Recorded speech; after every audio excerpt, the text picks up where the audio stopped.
Hi everyone, Darren from DrayTek Australia and New Zealand.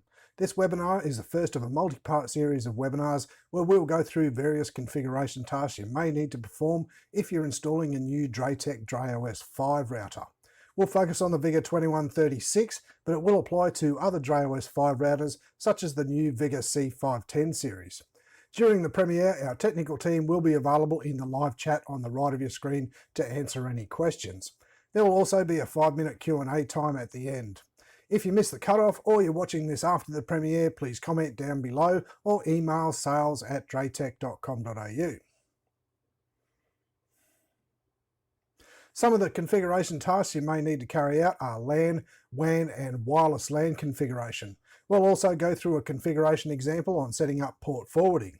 Other configuration tasks such as firewall and security setup and establishing VPN tunnels will be covered in following webinars over the next few months. Before starting any configuration tasks, you will need to log into the router. Check that all the cables are plugged in as shown in this diagram. Now, using a web browser on your PC, type the router IP address, which is 192.168.1.1, into the address bar and you'll be greeted with this login box. Then enter the username and password. The defaults are admin and admin. For security, the router will prompt you to change the default admin password. The new password must be at least 8 characters long and meet this other criteria. After clicking apply, you'll be prompted to log in again using the new credentials. Then the main screen will pop up. You'll notice the configuration menu is quite a bit different to the older DrayOS 4 routers you may be accustomed to. Okay, let's look at how to configure LANs and VLANs. First, go to the configuration and select physical interface. Note that the first port can also be converted into a WAN port. Ports 2 to 4 are just normal LAN ports. Now go to Configuration LAN, and we have 3 LANs that we created earlier. To edit an existing one, click Edit to the right of it. Edit the name if required, and select NAT or routing. Enable IPv6 if needed. Change the IPv4 start address if you want something other than the 192.168.1.x subnet. Select the subnet mask. Enable the DHCP server and set the start IP address of the DHCP pool. There's even a range of IP addresses reserved for teleworkers if you have remote dial-in VPN clients.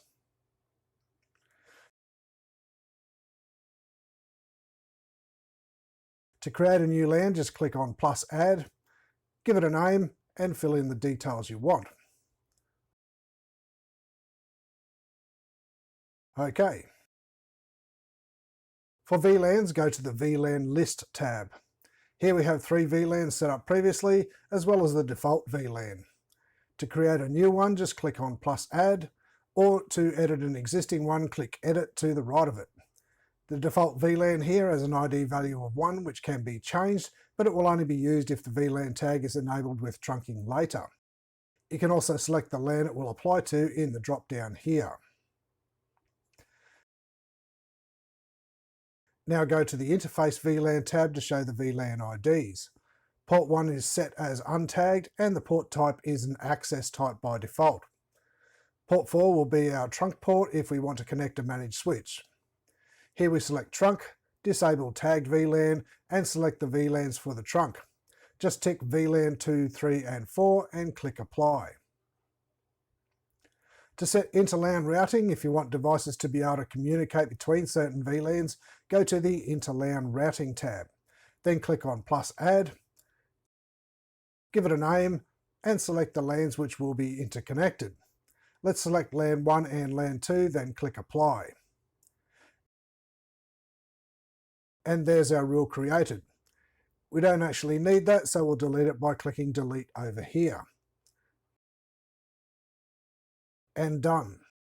To bind an IP address to a MAC address, go to the Bind IP to MAC tab.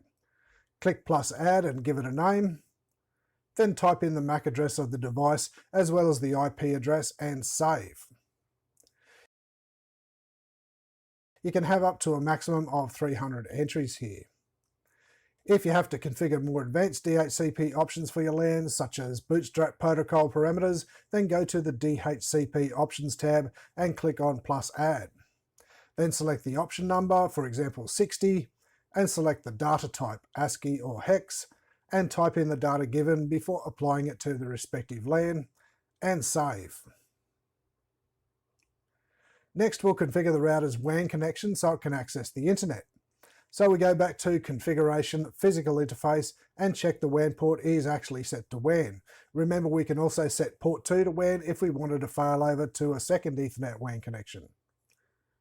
Then go to Configuration WAN, and we have a few options to choose from here, including wired and wireless WANs, or a USB LTE connection using either of the two USB ports. To configure WAN 1, click on Edit. Here you can enable or disable it, and also select either IPv4 or IPv6 or both. If your ISP requires a VLAN tag, you can enter that here by enabling customer VLAN and entering the tag that the ISP uses, for example 2. Under IPv4 you can choose from PPPoE, DHCP or a static IP. For a PPPoE connection, type in the username and password, and also select the WAN DNS to be either automatic or manual, for example Google DNS 8.8.8.8, or if you're happy to use the ISP's DNS, then just leave it at auto. Down here you can choose a WAN connection detection mode, which can be either PPP or ping detect. If ping detect is chosen, then you can specify the time to live and ping interval, and also how many retries are allowed. And down here you can set an MTU size, which is usually 1492. And click Apply to save the settings. For a DHCP connection, select that. No username or password should be needed, so just select the WAN connection detection mode. This time we get a choice of ARP detect, ping detect, or always on. MTU size defaults to 1500, but we can change that to 1492 if it's a VDSL connection. Then click Apply. A static IP configuration is much the same. Just enter the IP, subnet mask and gateway, and DNS servers, and finish by saving the configuration. Let's check if we're online, so we go to the dashboard, and green text and an IP address means we're up. Okay, let's check out the Wi-Fi settings. So we go to Configuration Wireless LAN under the SSID tab.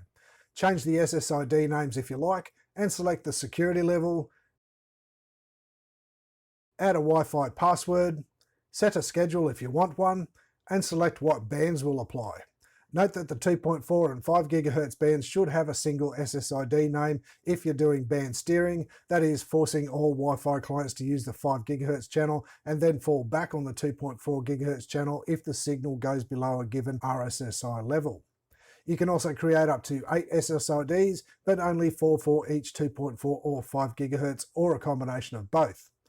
Note some we've created here are either one or the other, and some are both, but a maximum of 4 of each. The bottom one here has no bands, but once a band is freed, then it will be allowed to use it. For example, if we untick this 5 GHz one, then a box appears on our 7th SSID that we can then use. Likewise, if we untick a 2.4 GHz one.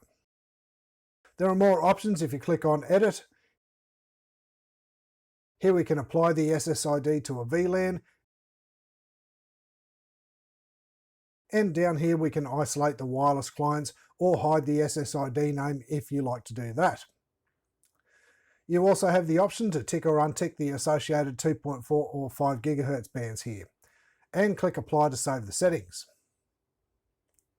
Under the Radio Settings tab you can select the Wi-Fi mode, for example 11B, 11G, 11N and 11AX in the 2.4 GHz band.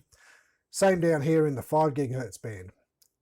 You can also set the power level if there is any significant radio interference between two adjacent access points, or if you just want to be a good neighbour and not broadcast your Wi-Fi any further than needed. And you can also set the channel number and the channel bandwidth. Same for the 5 GHz Wi-Fi. This Update Channel button allows you to do a scan to get the best channel if left on auto. Just keep in mind that the Wi-Fi will drop out during the scan. The band steering minimum RSSI level can also be set here to assign the minimum signal needed before the switch to 5 GHz Wi-Fi from the 2.4 GHz one. Under the Roaming tab, you can enable and set the assisted roaming by signal strength, which will decide when to drop clients from one AP and force them to connect to a stronger one while roaming when the signal is too low or too high from two adjacent access points. The AP Discovery tab has a scan button to scan the environment and get a list of nearby Wi-Fi SSIDs available, and shows the channel, band and signal strength and so on. Now, if you go to Monitoring Wireless Information, you can get stats on the Wi-Fi traffic. You can also check on recent activities or real-time throughput for both 2.4 and 5 GHz bands. And lastly, if you want to set up a Wi-Fi mesh, the mesh settings are found under Virtual Controller Wireless Role Setup. Here, just enable mesh and then go to Device to search for available access points. Note that AX routers like this 2136AX model can only mesh with AX access points. I'll leave a link below to this FAQ which details which devices will work together in a wireless mesh. The final topic we'll look at today is port forwarding. This refers to the process where the router allows external devices to connect to specific services hosted on devices within a private network. By default, routers block incoming connections to enhance security. However, when you set up port forwarding, you essentially create a pathway for traffic from outside the network to reach a designated internal device such as a server, gaming console, or camera. To configure port forwarding on a DrayTek router, you typically specify the external port number that will receive the incoming connection and the internal IP address and the internal port number of the device that will handle the request. This is commonly used for applications like online gaming, remote access, or hosting web servers. Overall, port forwarding helps facilitate specific types of traffic, making it easier for users to access services remotely while managing network security. Let's now go through a configuration example where we use port forwarding on a VIGA 2136 router using DrayOS 5 to redirect RDP traffic, that's remote desktop protocol, on external port 11,000 to internal port 3389 on a PC at IP address 192.168.1.56. This diagram shows what we're trying to achieve. RDP uses port 3389, which every good hacker knows, so to make it a bit harder for them, we won't use that for our external port. Instead, we'll use 11,000, but you can use any port you like, and we'll port forward that to port 3389 on our internal server. So back to the router dashboard, then go to Configuration NAT under the Port Forwarding tab.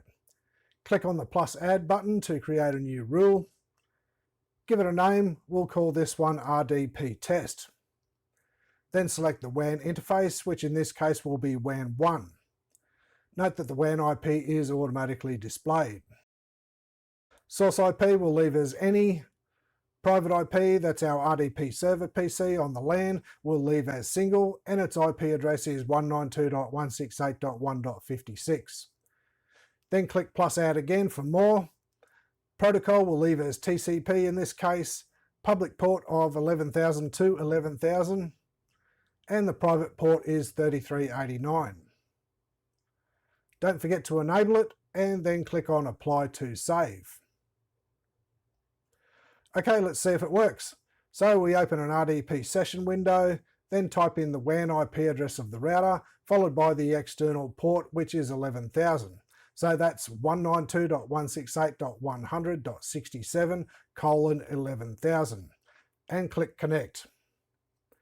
Here it goes, and after logging in we can see the desktop of the remote computer. To confirm that, let's open a command prompt and do an IP config.